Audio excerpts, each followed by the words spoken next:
আবার আরেকজন বড় খারাপ পাপী মানুষ, খারাপ মানুষ, কিন্তু সে বিনয়ী। সে মনে মনে ভাবে আমার আল্লাহ আমাকে এমন মায়ের মারবে, এমন শাস্তি দেবে, এমন শাস্তি কাউকে দেবে না, কারণ আমার পাপ বেশি। হতে পারে আপনার অন্তরের বিনয়ের কারণেও আল্লাহ ক্ষমা করে দেবে। খুব জটিল কনসেপশন, ক্লিয়ার করুন। নবীজি মুহাম্মদ সাল্লাল্লাহু আলাইহি সাল্লাম বলতেছেন, এক ব্যক্তি মৃত্যুর আগে তার সন্তানদেরকে নসিহত করছে, ওসিয়ত করে যাচ্ছে যে দেখ বাবারা, আমি হয়তো আর বাঁচবো না, শরীরটা ভালো না, তবে শোন আমি খুব খারাপ মানুষ, পাপী মানুষ। আল্লাহ যদি আমারে পায় তাহলে এমন শাস্তি দেবে, এই শাস্তি আল্লাহ হয়তো আর কাউকে দেবেই না। এজন্য আমার অনুরোধ, আমি মরে গেলে আমার কবরে দিস না, ফেরেশতার মায়ের আমি খাইতে পারবো না, বরং আমারে জ্বালাইয়া পোড়াইয়া ছাই বানাইয়া বশীভূত কইরা তারপরে আমার ছাইগুলো বাতাসের সাথে মিশিয়ে দিবে। সন্তানেরা বাবার ওসিয়তের আলোকে মৃত্যুর পর লাশ পোড়াইয়া ছাই বানাইয়া বস্তার ভিতরে ভরে রাখছে। একদিন প্রচন্ড বাতাস যখন প্রবাহিত হলো, তখন বাতাসের মাঝে এই ছাইগুলো ছেড়ে দিল। প্রিয় নবী বলছেন, যখন ছাইগুলো ছেড়ে দিছে, কালা তাআলা লিল আরদি আদ্দি মা আখাস্তি, আল্লাহ তাআলা জমিনকে লক্ষ্য করে বলেন, জমিন আমার বান্দার যে অংশ তোমরা গ্রহণ করেছো সেগুলো আমারে ফিরিয়ে দাও। ফাইদান হুয়া কাইম, আল্লাহর অর্ডারে লোকটা সাথে সাথে আল্লাহর সামনে দাঁড়িয়ে গেল। ফাকালা লাহু, আল্লাহ তাআলা তাকে বললেন, মা হামালাকা আলা মা সানাতা, এই মিয়া তোমার হিসাব নিকাশ পড়ে, আগে বলো তুমি যে ওসিয়ত করছিলা তোমার জ্বালাইয়া দেওয়ার জন্য, এইটা কেন করছিলা আগে এইটা কও।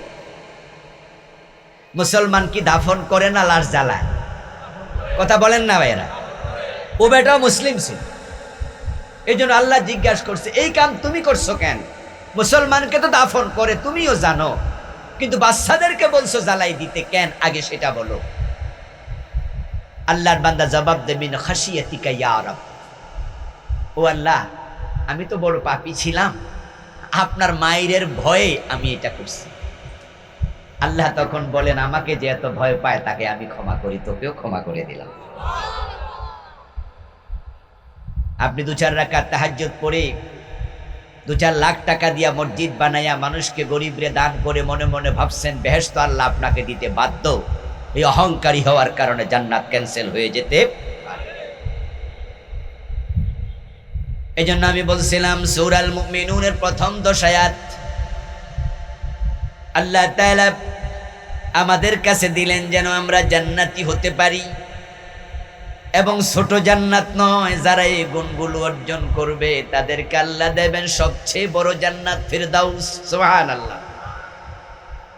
এবার আপনারা বলুন তো, আল্লাহ তাআলা আমাদেরকে ফিরদাউস দেওয়ার ক্ষমতা আল্লাহর আছে না নাই? আছে। তো সবচেয়ে বড় জান্নাত তিনি দিয়ে দেবেন, এটা কি কথা হইল? তো নবীদেরকে কি দেবেন? নবীদের জান্নাত ও ফেরদাউস, আর আমি আপনি আমরাও বলি যে আমাদেরও ফেরদাউস, এটা কি হইল? একদিন রাসূলুল্লাহ বলছিলেন যে জান্নাতের সবার উপরের স্তরে যারা থাকবে, তিরমিজির হাদিস, নিচের স্তরের জান্নাতীরা তাদেরকে দেখতে পাবে, তাদের মর্যাদা, তাদের উচ্চ আসনটা এত উপরে, রাসূল বলছেন তোমরা মাটি থেকে তারকা দেখো যত উপরে। যারা নিচু স্তরের জান্নাতি তাদের মাঝে উঁচু স্তরের জান্নাতীদের ব্যবধান হবে এত বেশি উপরে। এটা শুনে সাহাবায়ে কেরামের মাঝ থেকে কোনো একজন বললেন, ইয়া রাসূলুল্লাহ, বুঝতে পারছি ওটা তো নবীদের জান্নাত, ওটা ফেরদাউস। রাসূল বলেন যে হ্যাঁ, এটা নবীদের জান্নাত বটে, তবে নবী নয় এমন আল্লাহর অনেক বান্দাই ফেরদাউস পাবে। এই জন্য আমাদেরকেও বলছেন, ইজা সালতুমুল্লাহাল জান্নাতা ফাসআলুহুল ফিরদাউস।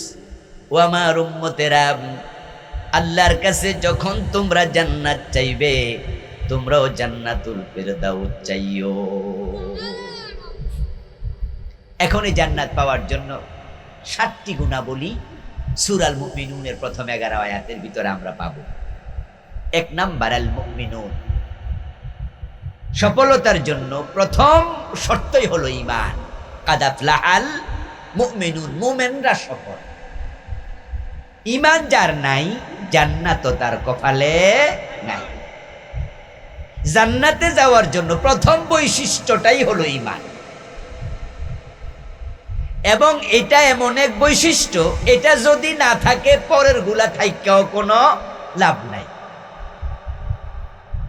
বাংলাদেশে এইটা বর্তমানে সবচেয়ে ক্রাইসিস চলতেছে। এই দেশে সবচেয়ে বেশি যেটা কম সেটা হলো ঈমান, পরেরটা হলো সালাত। আমরা বলবো 7টা ইনশাআল্লাহ। নামাজি অনেক আছে আলহামদুলিল্লাহ। এখনো জুমার দিন দোতলা মসজিদ হলো, দেখবেন দোতলাও জায়গা হয়। গ্রামে গঞ্জ দোতলা মসজিদ আছে, আছে না? ওটা তো জুমার দিন দেখবেন যে মোটামুটি 1:30টার আগে ফিল আপ হয়ে গেছে, 1:15 হয়ে যায়। আর ঢাকা শহরে তো 5তলা 7তলা মসজিদ অনেক। আমি উত্তরা জুমা পড়াই, আমার মসজিদও 5তলা, যেটাতে আমি জুমা পড়াই। ও তো 1টার আগে 5তলা ফিল আপ, পরে রাস্তা 3 দিকে রাস্তা ভরে যায়, ডানে বামে পিছনে। মুসল্লি অনেক, অভাব নাই। বাজারে গেলে টুপিওয়ালা দাড়িওয়ালার অভাব নাই। রমাজান মাসে রোজাদারের অভাব নাই আলহামদুলিল্লাহ।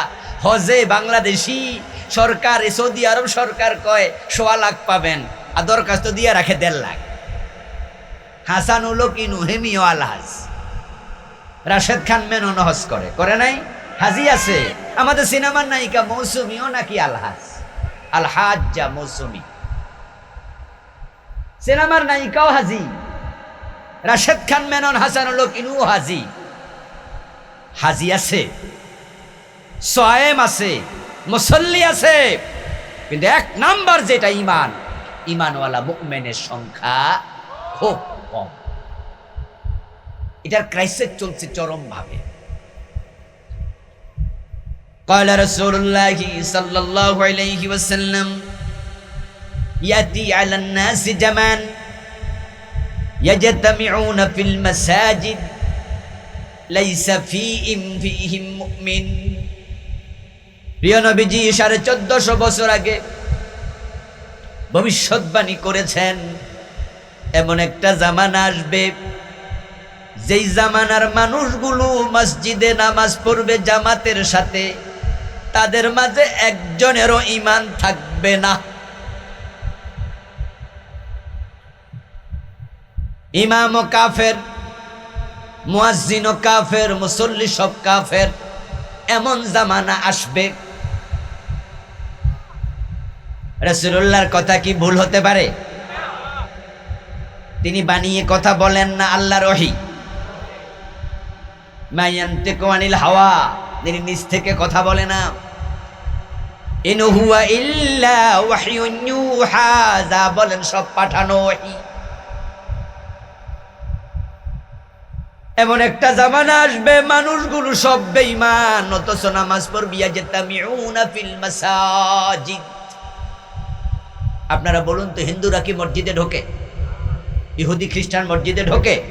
মসজিদে যারা যাবে সব নামাজি, ভাববে আমরা মুমিন। লাইসা ফীহি মুমিন ওয়াহিদ, একটারও ঈমান থাকবে না, সবগুলো হবে কাফের, মুশরিক, বেঈমান।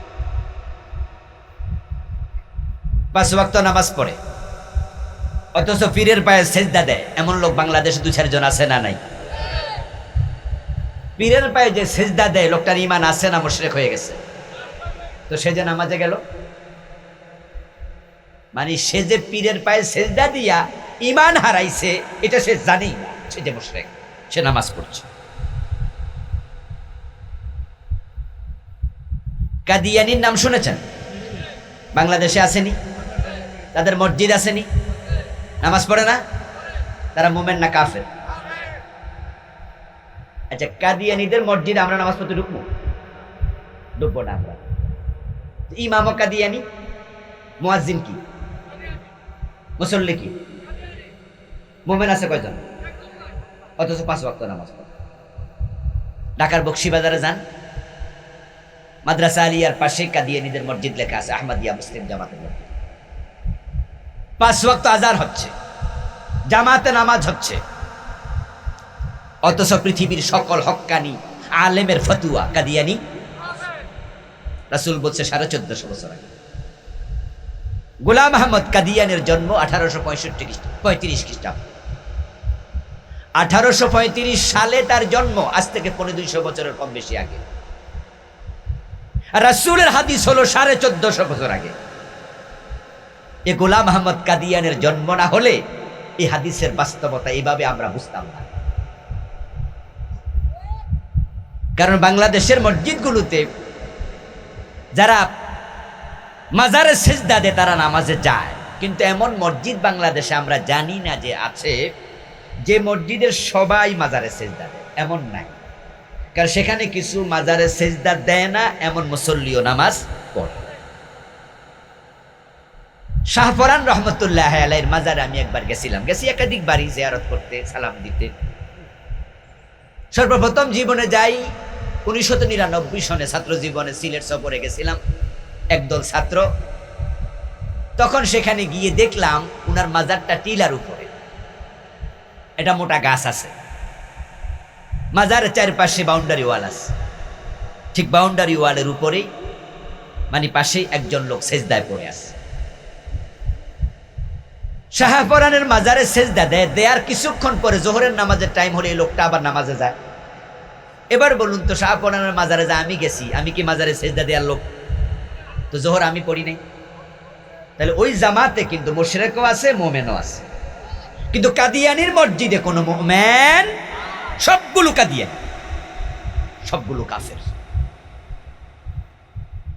আমার বন্ধু, এই দেশের লোকেরা কেন ঈমান হারা হবে? কারণ তারা কুফরি করবে, তারা শিরিক করবে, তাদের কলবের ভিতরে নেফাকে ইতিকাদি ঢুকবে। আর এই 3টা অপরাধে যে জড়িত হবে তার ঈমানটা চলে যাবে। কোন মানুষ যখন কুফর করে তখন তার ঈমান আর থাকে না। অথচ আমাদের বাংলাদেশে রাষ্ট্রীয়ভাবে কুফরি সাপ্লাই দেয়া হয়। 2023 সনের জানুয়ারি মাসের 1 তারিখ এই হাই স্কুলেও বই দিছে, বই উৎসব হলো। আমরা ক্লাস 6 বই শুনলাম, বইয়ের মাজারে ভিতরে বান্দরের ছবি দিছে, বিবর্তন বার ঢুকাইছে, সেখানে মানুষের ছবি দিয়া চক্রাকারে একবারে শুরুতে বানর ঢুকাইয়া দিছে। ওরা বুঝাইছে মানুষ বানর থেকে এসেছে।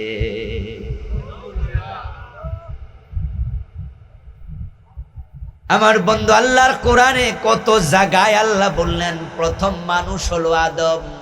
প্রথম মানুষকে, এই কথা আল্লাহর কোরআনে আছে না নাই? আল্লাযী খালাকাকুম মিন নাফসিন ওয়াহিদা, যিনি তোমাদেরকে একজন মানুষ থেকে বানাইছেন। ওয়া খালাকা মিনহা যাওজাহা, ওই একজন মানুষ থেকে তার বউ হাওয়াকে বানাইছে। ওয়া বাসসা মিনহুমা রিজালান কাসীরান ওয়া নিসা, তারপর আদম হাওয়া থেকে অগণিত নারী পুরুষ জমিনে আল্লাহ ছড়াইয়া দিছে। এই হলো কোরআনের বর্ণনা। প্রথম মানুষ আদম, দ্বিতীয় মানুষ মা হাওয়া, তারপরে 2জন থেকে আমরা। আর ওরা বলতেছে মানুষ প্রথম ছিল বাদর, তারপর থেকে হইছে মানুষ। এটা কোরআনের সাথে মিল না অমিল? আর যদি কোরআনের চিন্তার বাহিরে সামান্য চিন্তা কেউ লালন করে, সে কাফের হয়ে যায়। এটা সিলেবাসে ঢুকাইছে, সরকারিভাবে এটা ঢুকাইছে। মুসলমানের সন্তান, শিক্ষামন্ত্রী ছিল দীপুমণি, মুসলমানের সন্তান। প্রধানমন্ত্রী শেখ হাসিনা, মুসলমানের সন্তান। সচিব মুসলমান। আমরা যারা স্কুলে শিক্ষক, আমরা বই পড়াই, আমরা অধিকাংশই মুসলমান, ঠিক না? যারা ছাত্র যারা পড়ে তাদের মাঝেও 95-98% মুসলমান। আর পড়াইতাছে বিবর্তনবাদ, যেটার থিওরি যে দিছে সে হলো নাস্তিক ডারউইন। কথা কি বোঝেন? ঢুকাইছে আমাদের বাচ্চাদেরকে, তারা চাইছে এটা ঢুকাবে, তারা বুঝুক মানুষ প্রথমে বানর ছিল। এই চিন্তা ঢুকার সাথে সাথে ঈমান থাকবে না, শেষ। তো জান্নাতে যাওয়ার প্রথম শর্ত কি? ঈমান। আলহামদুলিল্লাহ, আমরা আলেম ওলামারা বিরোধিতা করেছি চরমভাবে 2023-এ। তখন তো মাহফিলের সিজন ছিল। এই বিরোধিতার কারণে সরকার তখন বাধ্য হয়েছে ওই অংশটুকু তারা স্থগিত করেছে, সিলেবাসে পড়ানো হয় নাই। গেল 2023, এবার আসলো 2024। 2024-এর জানুয়ারির আবার 1 তারিখে বই উৎসব। বই হাতে আসলো, আসার পরে এবার পাওয়া গেল LGBTQ। ক্লাস 7-এর বইতে ঢুকাইছে শরীফ শরীফার গল্প। শুনছেন? 7-এর বইতে এটা গত বছর ছিল। এটা হলো নতুন ভার্সনের সমকামিতা, LGBTQ। যদি কোনো পুরুষ নিজেকে পুরুষ মনে না করে, সে মনে করে সে মহিলা, তার মুখে দাড়ি থাকুক, তাকে আর পুরুষ বলা যাবে না, কারণ সে মনে করে সে মহিলা। এই জন্য তার মনকে প্রাধান্য দিতে হবে, তার দেহকে নয়। কোন নারীর 2টা বাচ্চা হইয়া গেছে, ওই মহিলা হঠাৎ করে ভাবছে যে আমি এখন থেকে আর মহিলা না, আমি হলাম এখন থেকে পুরুষ। তাই তার বডির দিকে তাকাইলে দেখছেন লম্বা চুল, তার পুরা স্ট্রাকচারাল ডিজাইন নারী, তার 2টা সন্তান, একটা কোলেরটা দুধ খাইতেছে, কিন্তু আপনাকে বলতে হবে না এটা পুরুষ। তার দেহকে নয়, তার মনকে প্রাধান্য দিতে হবে। এই থিওরিতে পৃথিবীর 57টি দেশের বেশি রাষ্ট্র সমকামিতা বিবাহের অনুমতি দিয়েছে, LGBTQ-কে স্বীকৃতি দিয়েছে। তাদের দেশে ব্যক্তির মনোভাবের উপর ডিপেন্ড করে এইটাকে চালু করেছে, যেটা 2024-এ বাংলাদেশের সিলেবাসে ঢুকাই দিচ্ছে। আপনাদের কাছে আমি জানতে চাইব, সামান্য বিবেকবোধ যার আছে সেও বলেন তো, সামান্য বুঝ আর কি, যাদের ভালো বুঝ তারা তো বলবেনি পুরুষ বানাইছে কে, নারী বানাইছে কে। যে আয়াতটা আমি সূরা নিসা থেকে মাত্র পড়েছি, ওয়া বাসসা মিনহুমা রিজালান কাসীরা ওয়া নিসা, আদম হাওয়া থেকে আল্লাহ তাআলা অসংখ্য নারী অসংখ্য পুরুষ নিজে বানাইছে। তো আল্লাহ আপনার বানাইলো পুরুষ, আর আপনি বললেন যে না আমি মহিলা, তাহলে আল্লাহর সাথে কি যুদ্ধ ঘোষণা নয়? বাংলাদেশের সিলেবাসে 2024 ওরা ঢুকাইল, আমেরিকার সিলেবাসে 1 যুগ আগে এটা ঢুকানো হয়েছে। এই গত অগাস্টের 5 তারিখ আমি আমেরিকায় গিয়েছিলাম। এটা ছিল আমার 3য় সফর। ও দেশে প্রোগ্রামে যাই মাঝে মাঝে, আলহামদুলিল্লাহ। এবারে আমি 22 দিন ছিলাম। এক অঙ্গরাজ্যে আমাদের বাংলাদেশি 8-10 জন PhD হোল্ডারকে নিয়ে একটা প্রোগ্রামের আয়োজন তারা করলো, আমার সাথে মত বিনিময়। বাংলা ভাষাভাষী, ও দেশে তারা PhD করেছে, ইউনিভার্সিটি টিচারিং করে। তার মাঝে মত প্রকাশকালে ওই দেশে একজন ইউনিভার্সিটির প্রফেসর PhD হোল্ডার, আমাদের দেশের সন্তান, তিনি বললেন যে তার ক্লাসে LGBTQ 2 জন আছে স্টুডেন্ট। উনি বললেন যে আমি এটা পড়াই, অভিজ্ঞতা নেওয়ার জন্য আমি ক্লাসে প্রশ্ন করলাম, তোমাদের আমেরিকার সিলেবাসে 1 যুগের বেশি সময় ধরে এই শরীফ শরীফার গল্প, মানে যে যাকে যা মনে করে সে তাই, আচ্ছা এটা যে আমরা পড়াচ্ছি এটা কি বাস্তবে তোমরা কেউ ফিল করো? বলল যে আমার ক্লাসে 2 জন স্টুডেন্ট দাঁড়িয়ে বলল যে স্যার, এ 2 জন, তারা নিজেদেরকে বলছে, দাবি করছে যে আমি আমাকে ছেলে মনে করি না, অথচ সে ছেলে। আর একটা মেয়ে বলতেছে আমিও ঠিক তাই, আমি আমাকে মেয়ে মনে করি না। উনি আমাকে বললেন যে হুজুর, বাংলাদেশের সিলেবাসে আপনারা এবার শুনলেন, যেহেতু তখন 2024 চলছিল, তো অগাস্টের কথা বলছি, বললে এবারে আপনারা জানুয়ারিতে টের পেলেন, আর আমরা 1 যুগ ধরে এটা দেশে সিলেবাসে পড়াচ্ছি। অলরেডি সমাজের প্রতিক্রিয়া দেখছি। আমার নিজের ক্লাসে 2 জন বাংলাদেশে ঢুকেছে সিলেবাসে কুফরি। আমি কুফর নিয়ে আলাদা বই লিখেছি, আমার বইটার আমি 8টা বই লিখেছি আমি, আলহামদুলিল্লাহ। এই বছর একটা লিখেছি, প্রিয় নবীর জীবনীর উপরে নাম দিয়েছি, যেমন ছিলেন প্রিয় রাসূল সাল্লাল্লাহু আলাইহি সাল্লাম। এটা 280 পৃষ্ঠার একটি বড় বই, রাসূলের সুরত কেমন, সিরত কেমন, এটা এবার লিখেছি। আর 2-3 বছর আগে লিখেছি বাংলাদেশে চলমান 56টি কুফর, যেটার মাঝে আমি LGBT লিখিনি, যেটার মাঝে আমি শরীফার গল্প, আপনার ওই যে বিবর্তনবাদ আমি আনিনি। আমি এনেছি আরো তাজা কুফর যেগুলো সমাজে চলছে। যেই দেশে আমার জানা 56টা লিখেছি, এবার ভাবুন তো কুফরি সংখ্যা কত চলছে। কোনটা যে কুফর, কোনটা যে শিরক, ইলমের কমতির কারণে আমরা অনেকে এটা জানিও না।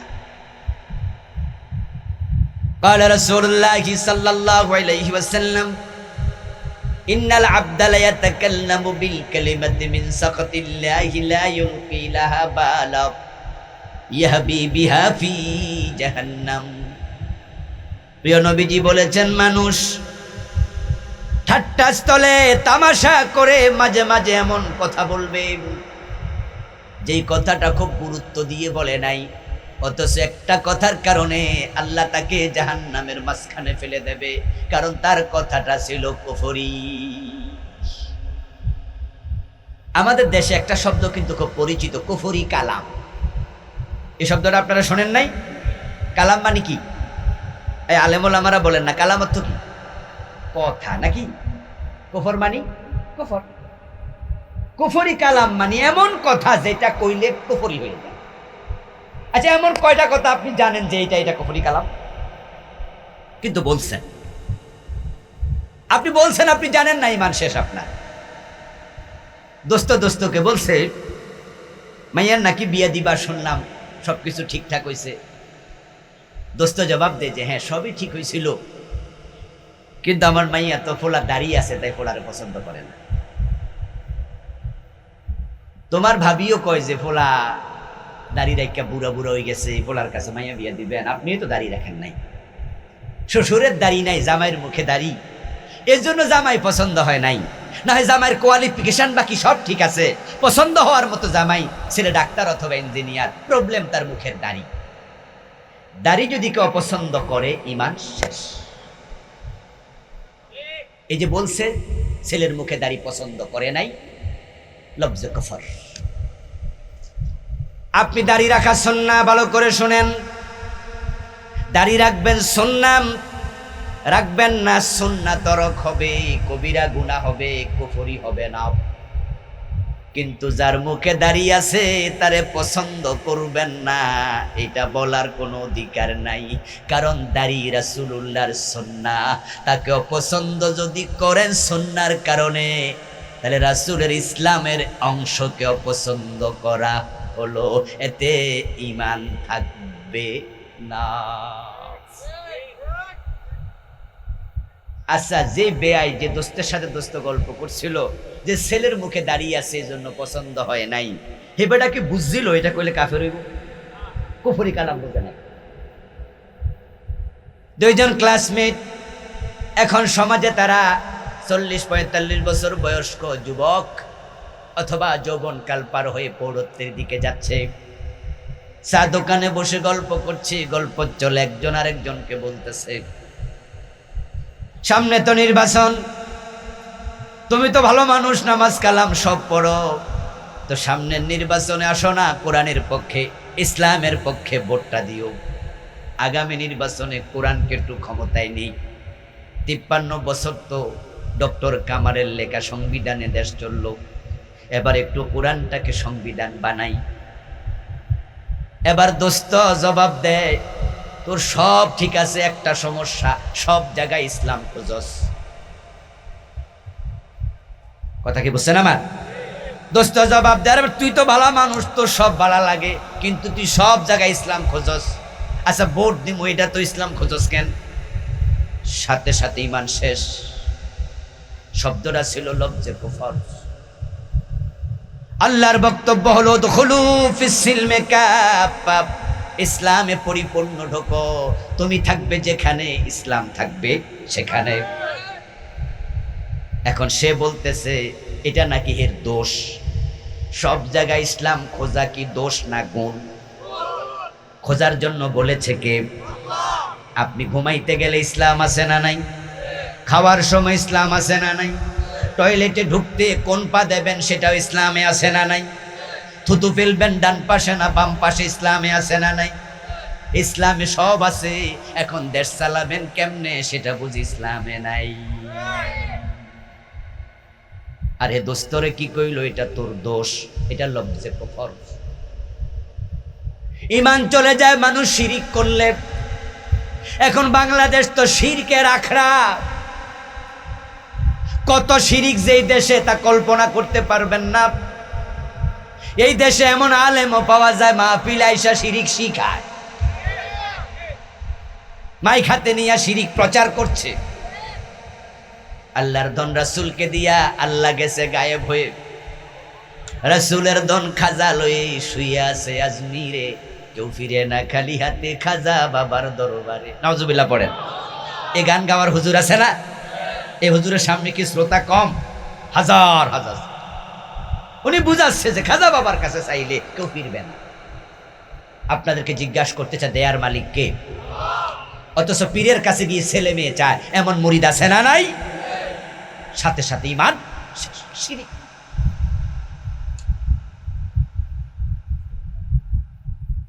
মাঝে মাঝে পত্রিকায় দেখবেন, ইত্তেফাক সহ কিছু পত্রিকা আছে রাশিফল প্রকাশ করে। আপনাদের চোখে কি পড়েছে কোনোদিন রাশিফল? দেখবেন জাদা পৃষ্ঠা, সেখানে লেখা আছে তুলা রাশি, বৃষ রাশি, কন্যা রাশি, বিভিন্ন রাশি। তারপরে দেখবেন 4 থেকে 5 লাইন লেখা, রাশিওয়ালা আগ্রহের সাথে পড়তেছে, আরে আমার তো তুলা রাশি, দেখি কি লিখছে। লেখা আছে আগামী সপ্তাহ ভালো যাবে, আগামী সপ্তাহে যদি ব্যবসা করে বাণিজ্যে সফলতা আসবে, এই এই এই এই হবে। আর তুলা রাশিওয়ালা মুস্কি হাসে, যাক তাইলে আগামী সপ্তাহটা আমার ভালো। সাথে সাথে ঈমান শেষ। এটা শিরিক। কারণ 1 সেকেন্ড পরে কি হবে এই এলেম আছে শুধু কার? সবাই কথা বলছেন না কেন? গায়েবের মালিক কে? কি হবে সামনে কে জানে? তো পত্রিকাওয়ালা কেমনে জানবে? বরং আমরা হাতের রেখা দেখানোর জন্য গণকের কাছে পাঠাইয়া দেই। এমন লোক আছে কিনা? টেলিভিডেন্ট যাবে, মা বলে দেয় যা মালয়েশিয়ার ভিসা লাগবে কিনা, একটু গণক বাবারে জিজ্ঞাসা কর। বসুন্ধরা শপিং মলে বাবা লিটন দেওয়ান বসে আছে। অতীত ভবিষ্যৎ ভূতপূর্ব সব তিনি জানে। অথচ ওই বসুন্ধরা শপিং মলে 2 বার আগুন লাগছে গত 10 বছরের ভিতরে। আমি নিজেই পারঙ্গেটে থাকি, আমি নিজে দেখলাম 2 বার আগুন জ্বলতেছে। আমার মাদ্রাসার অফিস থেকে জানালা দিয়া দেখা যায় বসুন্ধরা শপিং মল। ওই বেটা নিজের শপিং মলের আগুনের খবর জানে না, আর আপনার মালয়েশিয়ার খবর। যেখানে ভণ্ড পীরের মাজার আছে সেখানে শিরকের বাজার মিলে যায়। মাজারে মানত করা শিরিক, মাজারে চাওয়া শিরিক, মাজারে সেজদা করা শিরিক। শিরিক নিয়ে আমি আরেকটা আলাদা বই লিখেছি। ওই বইটাতে বাংলাদেশে চলমান 29টা শিরিক লিখেছি। আমার গাড়ি ড্রাইভারের কাছে আছে আমার বইগুলো, নিবেন পড়বেন। 29টা লিখেছি। কয়টা বলবো? সর্বাঙ্গে ব্যথা, মলম দেব কোথায়? ঈমান চলে যাবে। 1 নাম্বার শর্ত জান্নাতে যাওয়ার ঈমান। নেফাক ঢুকলে ঈমান চলে যায়। দাও দাও দাও। আমার বন্ধু, হ্যাঁ মাইকের আওয়াজগুলো আরো ভালো হোক, ঠাস ঠাস করে হোক। আমার বন্ধু বলছিলাম যে নেফাক যদি কলবে থাকে ঈমান থাকবে না। রাসূল যখন মদিনায় গেলেন, উনার হাতে হাত রেখে ঈমান যারা এনেছে তাদের মাঝে একজন ছিল আব্দুল্লাহ ইবনে উবাই। ওর নাম কি আপনারা শুনেছেন? এই আব্দুল্লাহ ইবনে উবাই রাসূলের হাতে হাত রেখে কালেমা পড়েছে, অথচ তার অবস্থান হবে জাহান্নামে কাফেরদেরও নিচে, কারণ তার অন্তরে ঈমান ছিল না। ওয়ামিনান নাসি মান ইয়াকুলু আমান্না বিল্লাহি ওয়া বিল ইয়াউমিল আখির ওয়া মা হুম বিমুমিনিন।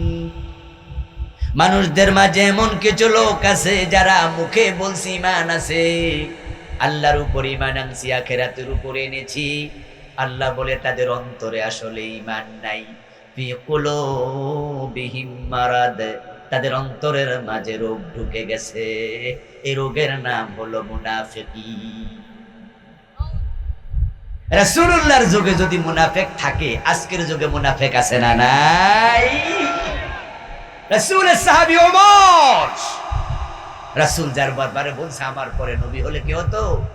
ওমর হতো সেই নবী। আজি বুঝিয়াছি কেন বলেছিলেন শেষ পয়গম্বর, মোর পর যদি নবী হতো কেউ হতো সে এক ওমর। লাউ কানা বাদি নাবিয়্যান লাকানা ওমর। রাসূলের একজন সাহাবী ছিল হুযায়ফা ইবনুল ইয়ামান রাদিয়াল্লাহু তাআলা, যাকে বলা হতো সাহেবু সিররিন নবী, রাসূলুল্লাহর গোপন তথ্য ভান্ডার।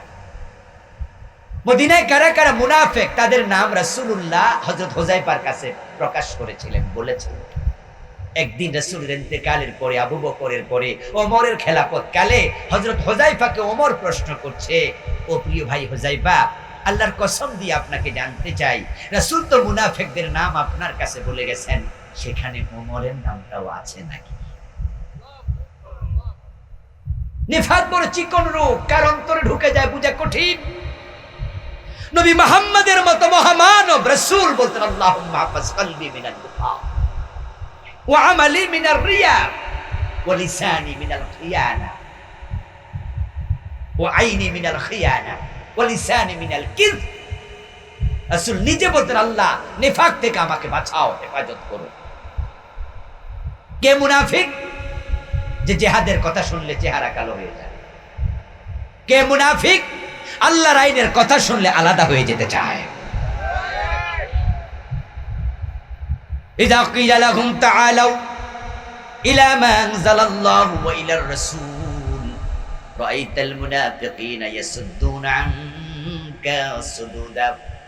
আল্লাহ কোরআনে বলে, হে প্রিয় নবী, আপনার সামনে যারা বসে আছে সব মুমিন নাম। সাহাবীদের জামাতের ভিতরে দু চারটা মুনাফিকও ছিল। আপনি কেমনে চিনবেন মুনাফিক? যখন আপনি তাদেরকে বলবেন তাআলাও, আসো, ইলা মা আনজালাল্লাহ, আল্লাহর নাজিল করা কোরআনের কাছে, ওয়া ইলার রাসূল, আমার রাসূলের হাদিসের কাছে আসো, লিয়াহকুমা বাইনাহুম, কোরআন হাদিস দিয়া সমাজ চালাতে চাই, রাষ্ট্র চালাতে চাই, আদালত চালাতে চাই। তখন দেখবেন যারা মুনাফিক, ইয়াসুদ্দুনা আনকা সুদুদা, তারা আস্তে করে উঠে চলে যাবে, বলবে এত ঝামেলায় আমি নাই। নামাজ পড়তে রাজি, রোজা রাখতে রাজি, আল্লাহর আইনে দেশ চালাতে রাজি নাই, এমন নামাজি আমাদের দেশে আছে না নাই? 53টা বছর বাংলাদেশ তো চলছে আল্লাহর আইনে না ব্রিটিশ আইনে? বলেন না, কথা বলেন না, কার আইনে চলছে? বাংলাদেশে চোর ধরে হাত কাটে, আল্লাহর আইনে এটা আছে না নাই? জেনা করলে 100 বেত লাগাতে হবে, এমন আইন আছে না নাই? মদ পান করলে 80 বেত লাগাতে হবে, হাদিসে আছে কিনা? বাংলাদেশে এগুলো চলে। আপনি কি এগুলোর পক্ষে না বিপক্ষে নিজেকে প্রশ্ন করুন। যদি আল্লাহর আইনের পক্ষে আপনিও না থাকেন, আপনার কলবেও নিফাক। নিফাক এবং ঈমান এক কলবে একসাথে বসবাস করবে না। وَإِذَا أُنْزِلَتْ سُورَةٌ مُحْكَمَةٌ وَذُكِرَ فِيهَا الْقِتَالُ رَأَيْتَ الَّذِينَ فِي قُلُوبِهِم مَّرَضٌ يَنظُرُونَ إِلَيْكَ نَظَرَ الْمَغْشِيِّ عَلَيْهِ مِنَ الْمَوْتِ। আর একাত আল্লাহ তাআলা বলেন, যখন নবী কোরআনের সুস্পষ্ট আয়াত নাজিল হয়, যে আয়াতে জিহাদের কথা আছে, জিহাদের কথা শুনলে দেখবেন কিছু লোকের চেহারা কালো হয়ে গেছে, তাদের কলবে মুনাফিকি ঢুকেছে। জিহাদের কথা শুনলে জঙ্গির গন্ধ পাইছে গত 15 বছর, ঠিক নেই? জিহাদের ওয়াজ করে মামলা খাইছে এমন আলেম আছে না নাই? জিহাদ আর জঙ্গিবাদ কি এক? দুইটা কি এক? জিহাদ হলো ফরজ, জঙ্গিবাদ হলো হারাম। দুইটা দুই জিনিস।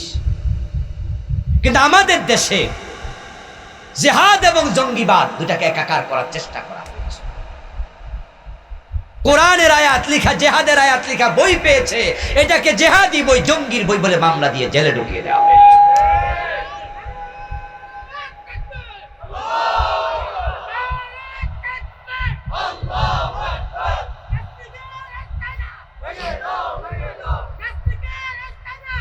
আমার প্রিয় ভাইরা, জেহাদের কথা শুনলে ভালো লাগে না এমন দুই একজন এখানেও থাকতে পারে। আপনার কলবের খবর আমি জানি না, মানে জেহাদটা শুনলেই আপনার কাছে নেগেটিভ সেন্স কাজ করে। আল্লাহর কসম, আল্লাহর কসম, আল্লাহর কসম, আপনি মুমিন না, আপনি মুনাফিক। কারণ রাসূলুল্লাহ জিহাদ করেছেন, সাহাবারা জিহাদ করেছেন। রাসূল 27টি যুদ্ধে সেনাপতি ছিলেন। একজন সাহাবীর নাম খুঁজে পাবেন না যিনি জিহাদের ময়দানে যান নাই, সামর্থ্য থাকার পরেও একজন ছিল। মুনাফিকি নিয়ে আমি আলাদা বই লিখেছি, বাংলাদেশে চলমান যেগুলো আছে কোরআন হাদিসে পাইছি আমি 29টা আলামত পেয়েছি কোরআন হাদিসে। আপনারা এই দেশে 3টা শুনেছেন, কথা বললে মিথ্যা বলবে, ওয়াদা করলে খেলাপ করবে, আমানত রাখলে খেয়ানত করবে। এই 3টা হলো ছোট ছোট আলামত যেগুলো প্রচার হয়েছে। মিথ্যা বললে ঈমান চলে যায় না, এটা নেফাকে আমলি। ওয়াদা খেলাপ করলে মুমিন কাফের হয় না, এটা গুনাহ হয়, এটা নেফাকে আমলি।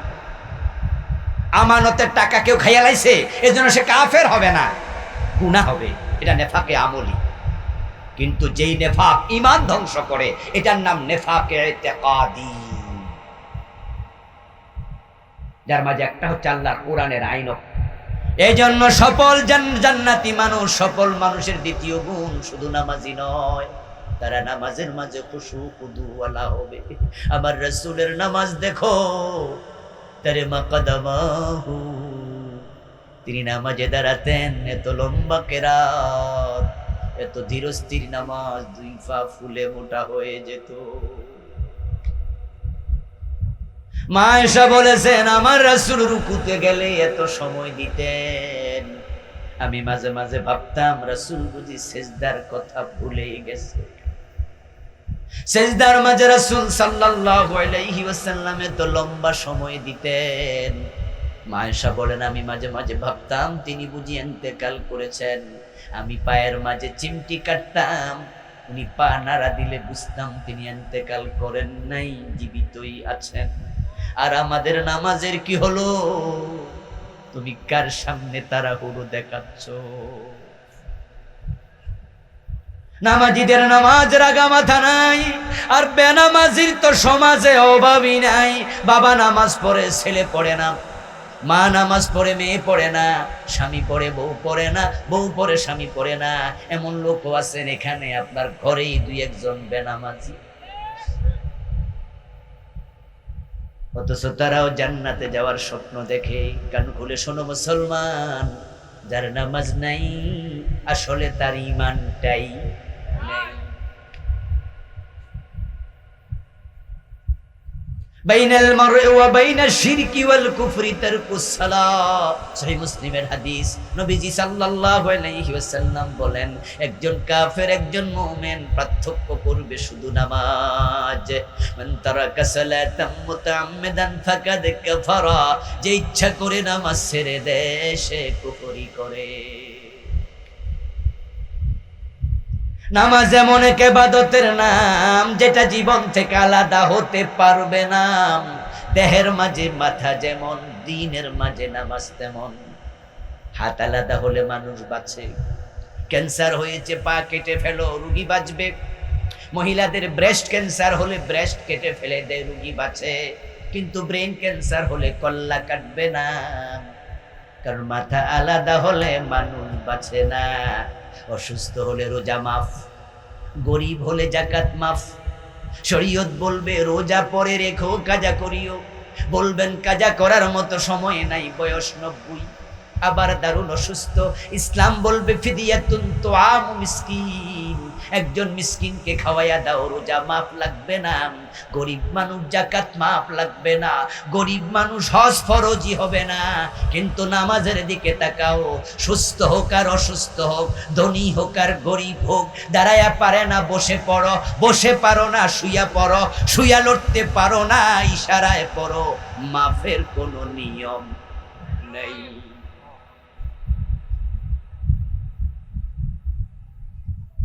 প্রিয় নবী ইন্তেকালের সময় বলে আসসালাত আসসালাত ওয়া মা মালাকাত আইমানুকুম, নামাজ নামাজ নামাজ, উম্মত নামাজ। কক্সবাজার থেকে টেকনাফ হয়ে যাচ্ছেন সেন্ট মার্টিন দ্বীপে, বাংলাদেশেরই অংশ, দেখতে যাবেন প্রবাল দ্বীপ, দারুণ জায়গা, সুন্দর। আধা ঘন্টা 40 মিনিট 45 মিনিট যাওয়ার পরে লঞ্চে করে যখন বঙ্গোপসাগরের মাঝামাঝি আপনার সেন্ট মার্টিনের কাছাকাছি, ডানে বামে সামনে পিছে তাকাবেন, দেখবেন পানি ছাড়া কিছু দেখা যায় না। চারদিকে বঙ্গোপসাগরের অথই জলরাশি থই থই করছে। সেখানে যদি লঞ্চ ডুবে যায়, আপনি সাঁতার কাটবেন, বাঁচার জন্য লড়াই চলছে, জীবন মৃত্যুর সন্ধিক্ষণে, কিন্তু কোন দিকে তীর আছে আপনি জানেন না। ওই সাঁতার কাটা অবস্থায় হুঁশ আছে, আপনার মনে পড়েছে সূর্য ডুবে যায়, আসর তো করি নাই। মাসালা হলো হুঁশ আছে যতক্ষণ, নামাজ ফরজ ততক্ষণ। হুঁশ যদি থাকে সাঁতার কাটতে কাটতে ইশারায়, তখনও আসর পড়তেই হবে, তখনও মাপ নাই।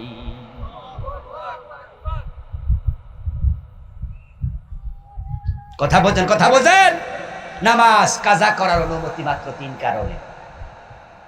একটা হলো, যাই কথা বলবে না, একটা হলো যদি আপনি ঘুমে থাকেন, টেরি পান নাই, মাসালা হলো জাগবেন যখন নামাজ পড়বেন। আর একটা হলো আপনি ভুলে গেছেন, আপনার খেয়াল নাই, স্মরণ হবে যখন নামাজ পড়বেন। আরেকটা হলো আপনি বেহুশ ছিলেন, বাবু ডিস্টার্ব করবেন। আরেকটা হলো আপনি যদি বেহুশ থাকেন, তাহলে হুশ আসলে নামাজ পড়বেন। 3 কারণ ছাড়া নামাজ কাজা করার কোনো অনুমতি নাই। তাই লঞ্চ ডুবে গেছে, সাঁতার কাটছেন, মনে আছে, সজাগ আছেন, হুশ আছে, সাঁতার কাটতে কাটতে ইশারায় ফরজ আদায় করো, তখনও মাপ নাই। আর খামখেয়ালি করে সে নামাজ পড়ছে। والذين هم للزكاة فاعلون, সফল জান্নাতি, সফল মুমিন। 3 নাম্বার গুণ, তোমাকে যাকাত যথাযথভাবে দিতেই হবে। যাকাত এবং সালাত আপন ভাই বোনের মতো, এক জোড়া। কোরআনে নামাজের কথা আছে যেখানে, যাকাতের কথাও সেখানে। আমাদের বাংলাদেশে এই যাকাতের ক্ষেত্রে গরিমসি সবচেয়ে বেশি। এর জন্য অসংখ্য ধনী মানুষ এখানেও আছেন, যাকাত দেন না। আরে যাকাত ফরজ হয়েছে কিনা জিগাইলে কোন হুজুর হিসাব তো করবে, ও বেহিসাবি জীবন চলছে। যাকাত এমন এক ইবাদতের নাম যার শাস্তি হবে হাসরের ময়দানে। এটা ছাড়া বাকি যত অপরাধ সব শাস্তি হবে দোজকে নেয়ার পর। যাকাত মানুষের হক। ইয়াউমা ইউহমা আলাইহা ফি নারি জাহান্নাম ফাতুকওয়া বিহা জিবাহুহুম ওয়া জুনুবুহুম ওয়া যুহুরুহুম হাযা মা কানাসতুম লিআনফুসিকুম। হাসরের দিন যারা যাকাত দেয় না, তাদের সম্পদকে আল্লাহ তাআলা লোহার পাত, তামার পাত বানাবেন, তারপরে জাহান্নামের আগুনে এগুলো গরম করবেন। টকটকে লাল যখন হয়ে যাবে, ফেরেশতাদেরকে বলবেন তার পেটে, তার পিঠে, তার কপালের মাঝে শেকা মারো, মানুষের সামনে। সায়ুতাওয়াকুনা মা বাখিলু বিহি ইয়াউমাল কিয়ামাহ, এবং যাকাতের টাকাকে সাপ বানায়া গলার মাঝে আল্লাহ হাসরের দিন ঝুলাইয়া দেবে। ওই সাপ কপালের 2 পাশে ধ্বংসন করবে, সবল দেবে আর বলবে আনা মালুকা আনা কানজুক, আমি তোমার সম্পদ, আমি তোমার মাল, যেগুলো যাকাত না দিয়া জমাইছো। চতুর্থ গুণাবলী ওয়াল্লাযীনা হুম আনিল লাগবি মুরিদুন। এদিকে তাকান, গাড়ির দিকে তাকাচ্ছেন, মনোযোগ নষ্ট হলে তো বুঝবেন না। ওয়াজ আপনার জন্য বলছি। চতুর্থ গুণ হলো অপ্রয়োজনীয় কথা বলা, অপ্রয়োজনীয় কাজ করা থেকে বিরত থাকবে। এটা জান্নাতে যাওয়ার জন্য গুণাবলী, শর্ত।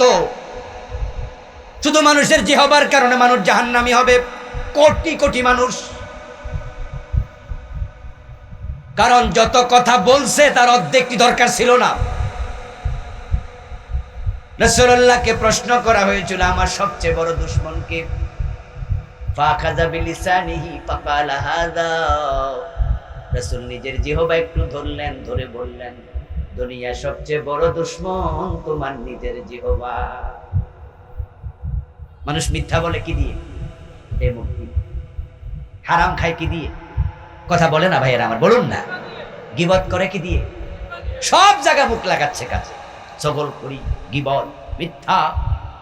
এই যে বড় বড় আলেমের বিরুদ্ধে আদালতে দাঁড়ায় মিথ্যা সাক্ষী দিছে, সেখানেও কাজ লাগাইছে কি? ওই জিহ্বা।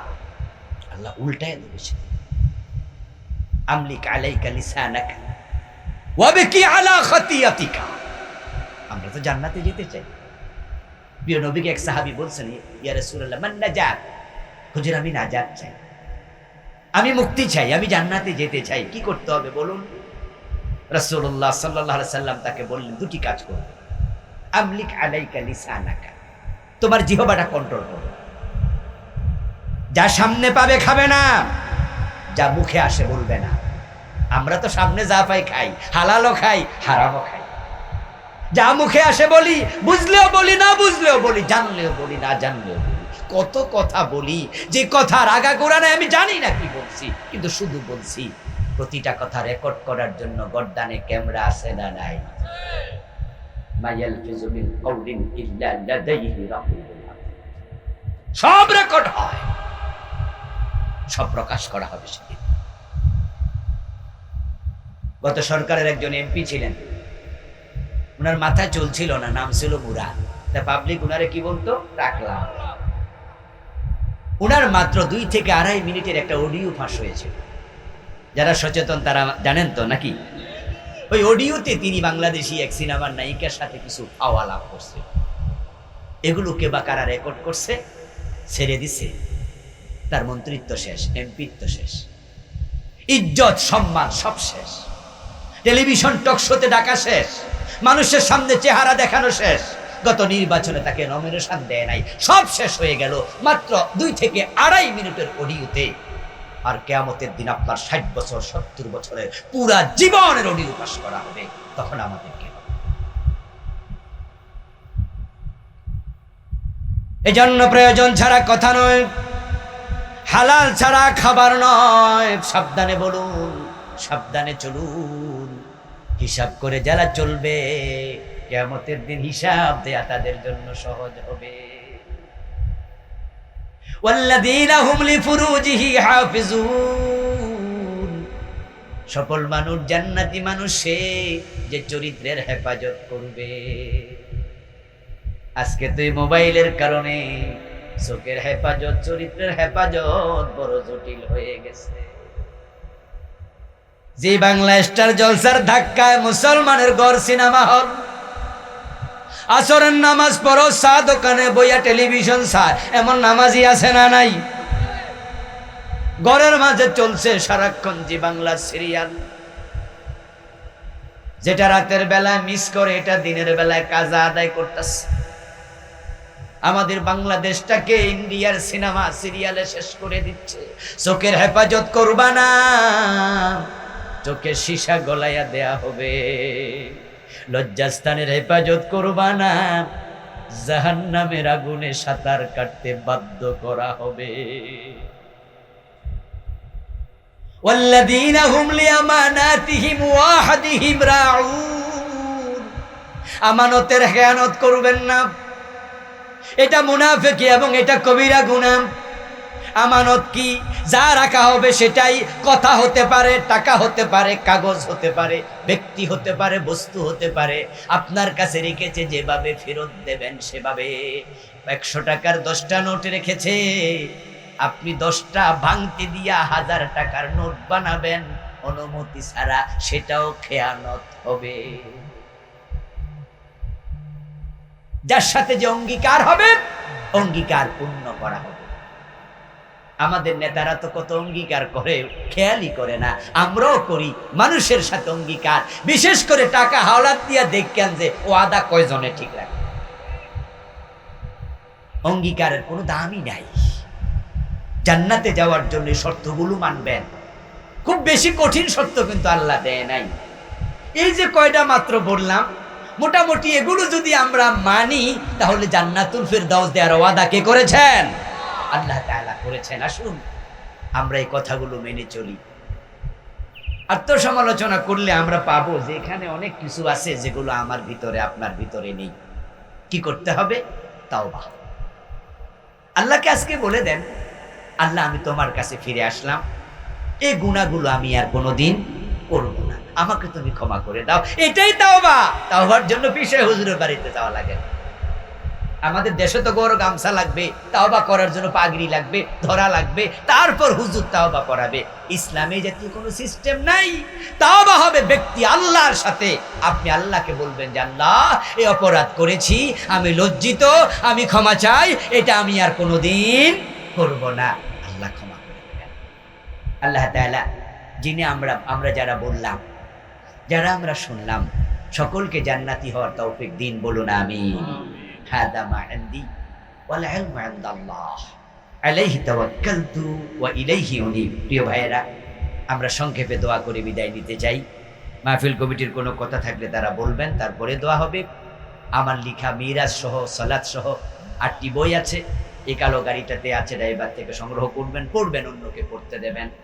আল্লাহ তৌফিক দান করুন। আমাদের মহতারাম সাবেক উপজেলার চেয়ারম্যান সাইফুল ইসলাম শহীদ ভাই সংক্ষেপে কিছু কথা বলবেন, এরপরে দোয়া হবে। একটু বসুন প্লিজ। দাও মাইক দাও।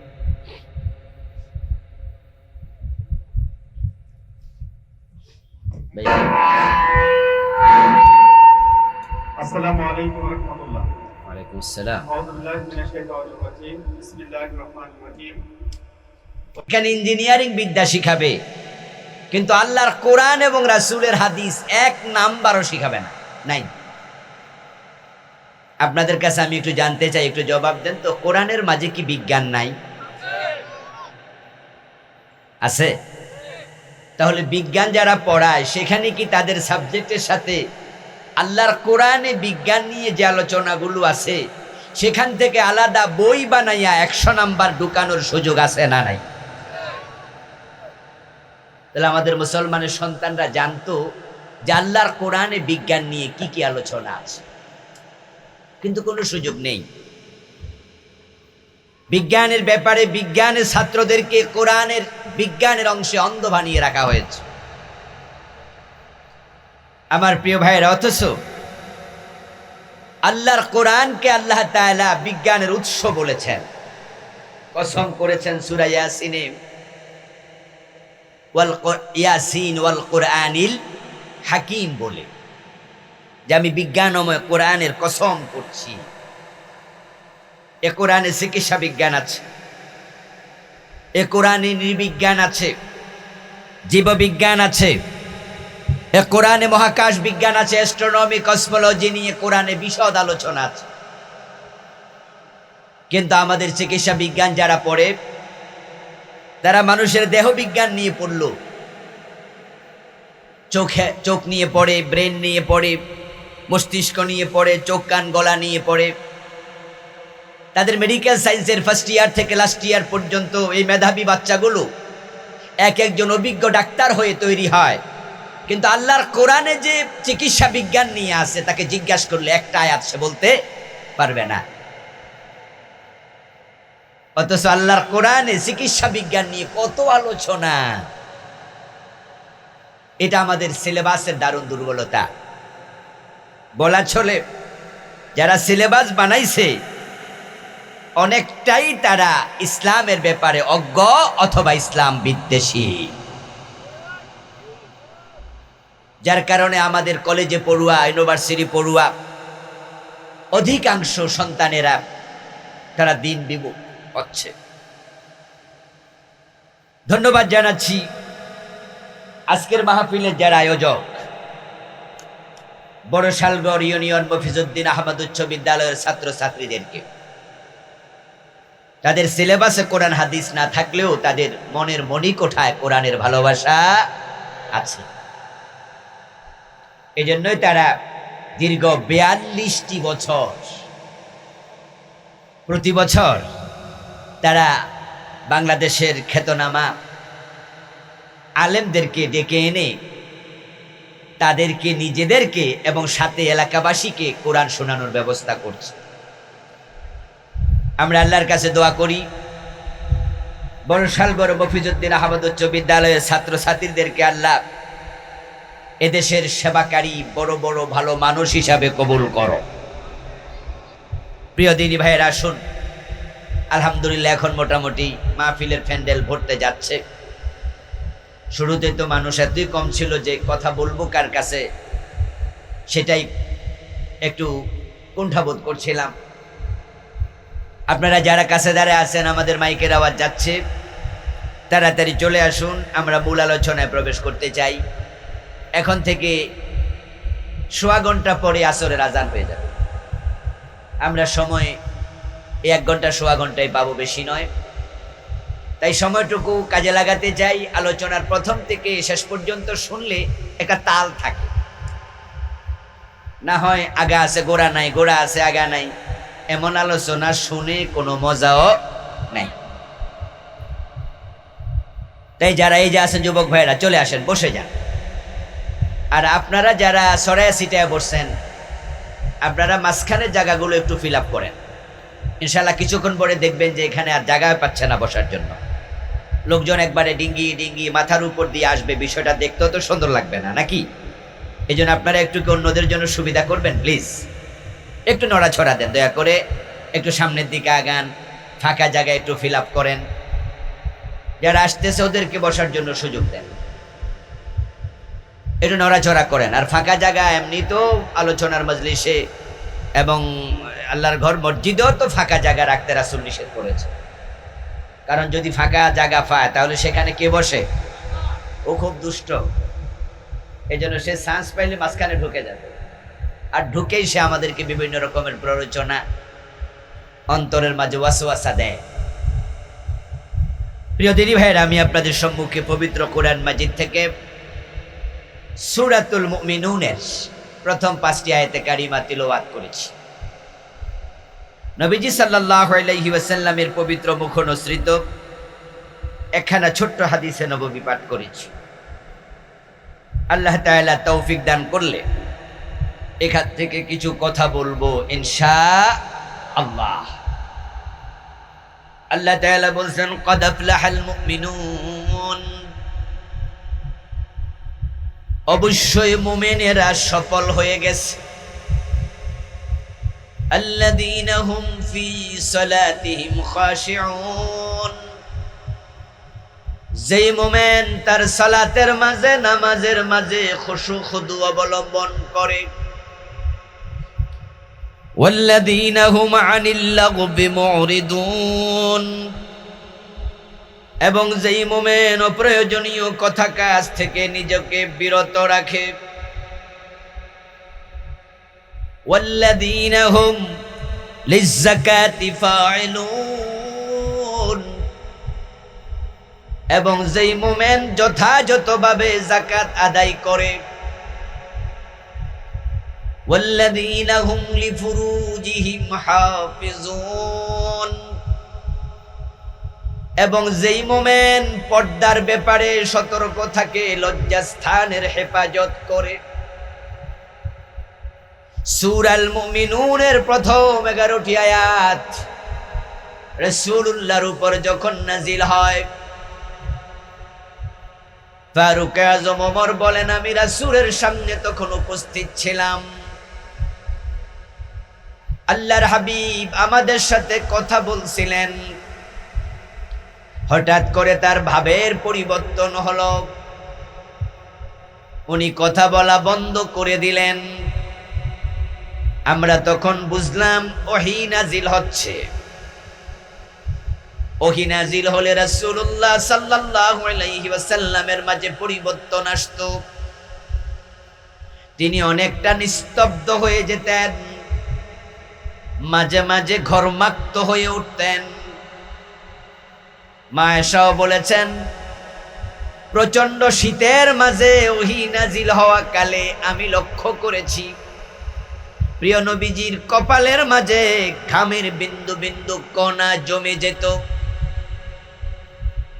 সানুলকি আলাইকা কাওলান সাকিলা।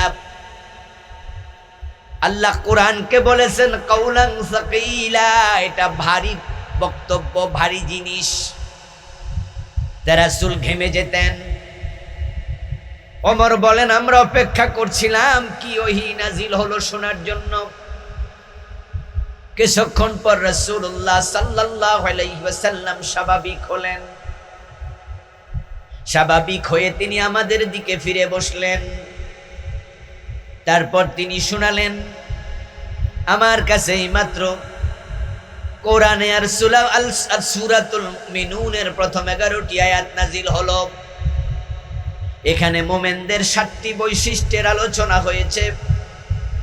যে বৈশিষ্ট্যগুলো যে অর্জন করবে হাসতে হাসতে আল্লাহর জান্নাতে প্রবেশ করবে।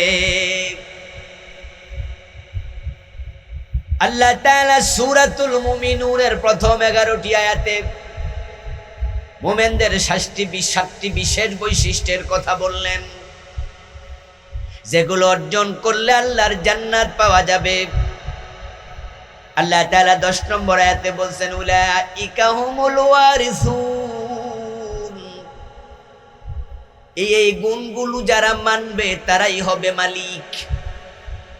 আল্লাযীনা ইয়ারিসুনাল ফিরদাউস, 11 নম্বর আয়াতে বলেন তারা হবে জান্নাতুল ফিরদাউসের মালিক। সুবহানাল্লাহ। আমরা সবাই জানি আল্লাহর জান্নাত হলো 8টা। জান্নাতের স্তর বলেন, দরজা বলেন, জান্নাত বলেন, সংখ্যায় 8টি জান্নাত।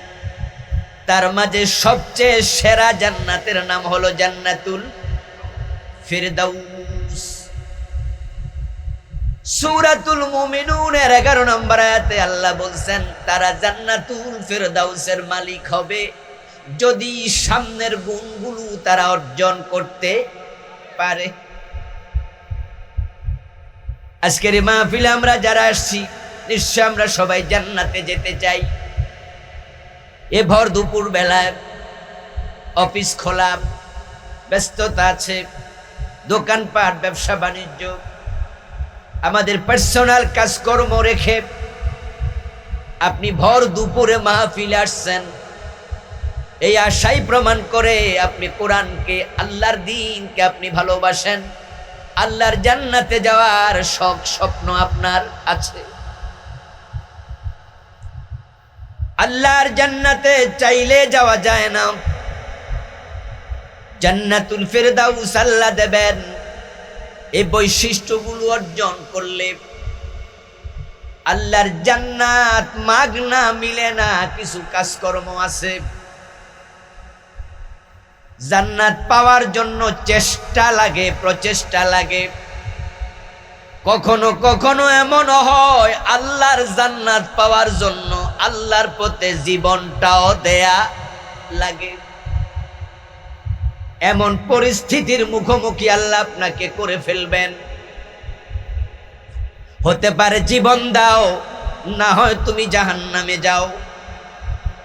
এমন জায়গায় আল্লাহ নিয়ে পৌঁছাইতে পারেন। আপনাকে বলা হবে যে তুমি কম্প্রোমাইজ করো, তাহলে ছেড়ে দেব। কিসের সাথে কম্প্রোমাইজ? কুফরি শক্তির সাথে। কিসের সাথে কম্প্রোমাইজ? আল্লাহ দ্রোহীদের সাথে। জীবনের এমন পর্যায়ে গেছেন, এখন আপনার পজিশন এমন জায়গায়, আপনার মাধ্যমে দেশে ইসলাম কায়েম হয়ে যেতে পারে। আপনার একটা ভূমিকা দেশে ইসলামের অনেক কল্যাণ হয়ে যাবে। আবার আপনার নেগেটিভ চিন্তা ইসলামের বড় ক্ষতি হয়ে যাবে। আল্লাহ আপনাকে এমন জায়গায় নিছে, এখন আপনি পরিস্থিতির এত জটিল জায়গায় গেছেন, যদি ইসলামের পক্ষে থাকেন তাহলে আপনাকে মেরে ফেলা হবে, আর মরে গেলে শাহাদাত মানি জান্নাত। আর যদি বিপক্ষে যান, আপনার মাধ্যমে ইসলামের দারুণ ক্ষতি। আপনি সেখানে যদি কম্প্রোমাইজ করেন আপনি জাহান্নামী হবেন। তখন জান্নাত পাওয়ার জন্য হাসি মুখে শাহাদাতকেও বরণ করা লাগতে পারে।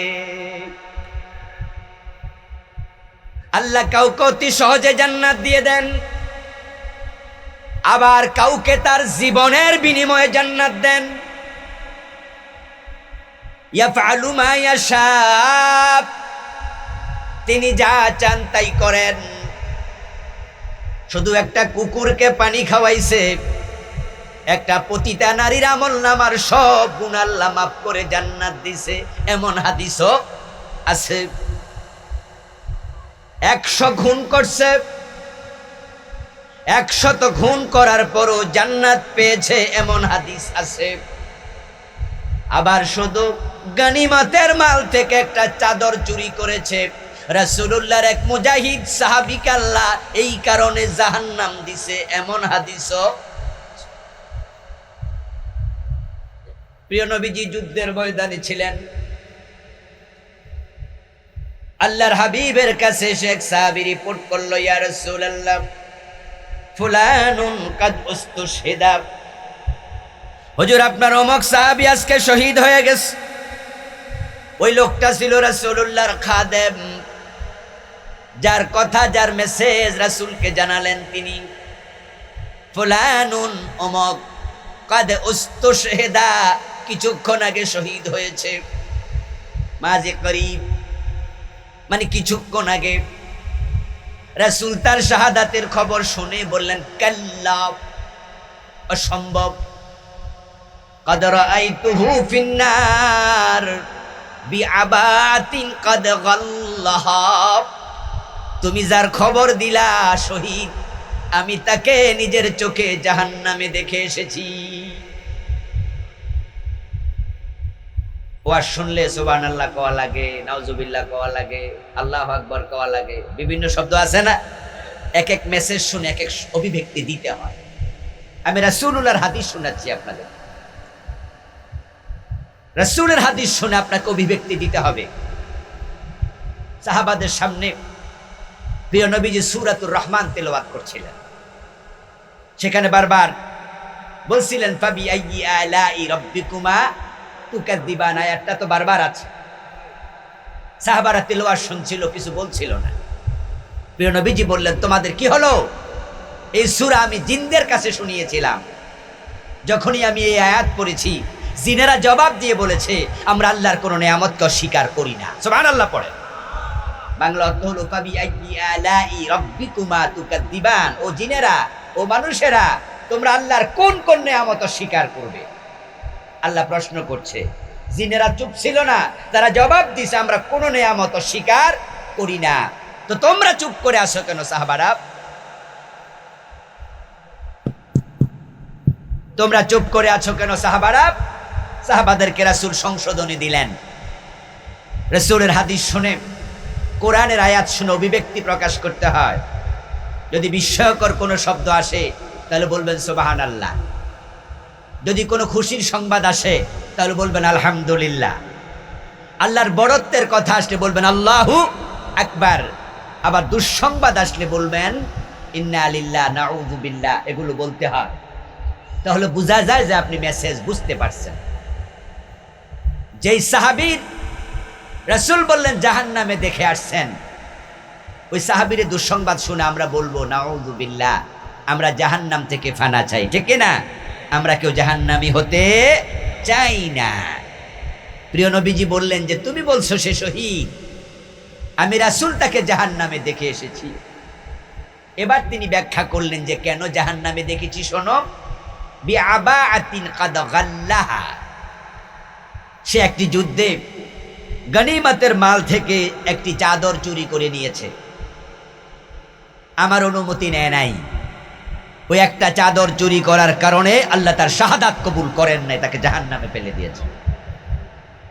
100 জন খুন করছে, ওকে আল্লাহ কি দিয়েছে? এইমাত্র বললাম তো, কথা বলেন না ভাইয়েরা। আল্লাহ কি দিয়েছে? ওই মহিলা পতিতা, চরিত্রহীনা, সে কুকুরকে পানি পান করিয়েছে, আল্লাহ কি দিয়েছে? আর এই বেটা যুদ্ধের মাঠে গিয়া শহীদ, আল্লাহ বলে না তুই চোর, তোর শাহাদাত দেব না, তাকে দোজকে দিয়ে দিস। এতে বোঝা যায় জান্নাত আল্লাহ কাউকে সহজও দিতে পারেন, কাউকে অনেক কঠিন পরীক্ষায় ফেলতে পারেন। জান্নাত পাওয়াকে সবসময় সহজ মনে করা যাবে না।